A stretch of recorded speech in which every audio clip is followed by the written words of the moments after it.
Tonight, a KXAN in-depth report. Austin tops the list of places to visit, cities with job growth and hotspots for foodies. But here's a statistic of a true contrast. According to the city, 1 in 4 people who live here do not know where their next meal will come from. So city leaders devised a new effort to tackle what are known as food deserts. Special contributor Rhode takes an in-depth look at that problem and the solutions in the works. The term is food insecurity. It's a multifaceted problem, so the city's plan has many solutions, and this is one, targeting these areas, food deserts.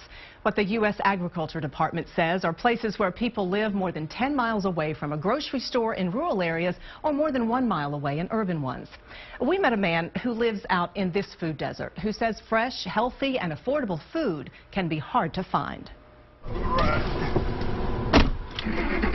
At least once a week, going to the HEB on 51st. Melvin Green takes a 10-mile drive. I don't think we should have to drive that far. He's headed from his home in Del Valley to the grocery store in East Austin. He says sells fresh, healthy food at an affordable price that fits his budget.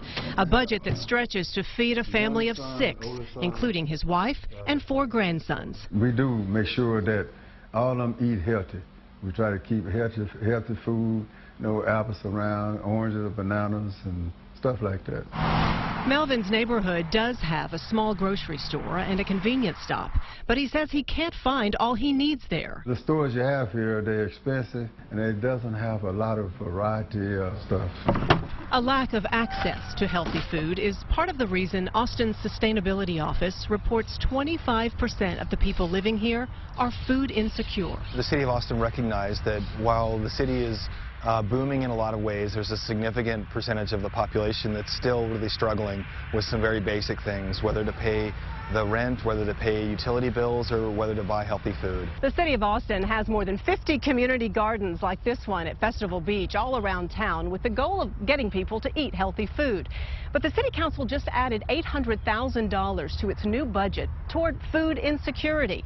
And it will be used in some new innovative ways. Is that how it is? That'll be $1. New mobile markets deliver fresh produce from local farmers directly into neighborhoods.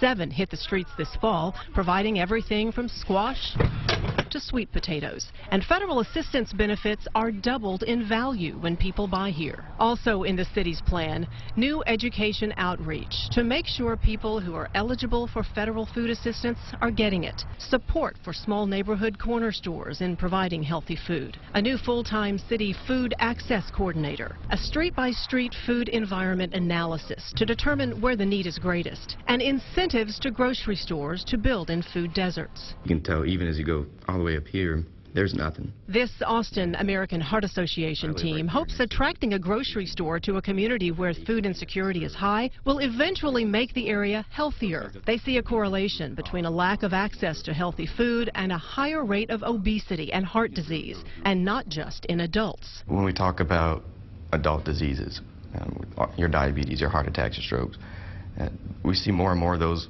We can't call those adult diseases anymore. It's happening with children. He loves vegetables right here. Just a hot dog eater.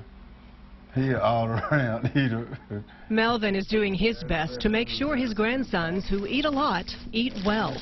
So he'll keep making that drive to the grocery store to keep his refrigerator stocked with the fresh, healthy foods they need. Try to keep them healthy as much as possible. There's also an educational effort at many area schools, teaching children healthy eating habits by getting them out in a school garden. These children are part of the Texas Sprouts Research Project. It's coordinated by a UT Associate Professor of Nutritional Science. She's trying to determine if school gardens have a real impact on children's health. We're seeing a huge increase in childhood obesity. We're seeing also a huge increase in metabolic disease risk associated with childhood obesity. So our kids aren't just getting chubby anymore. They're getting a lot of other comorbidities associated with it.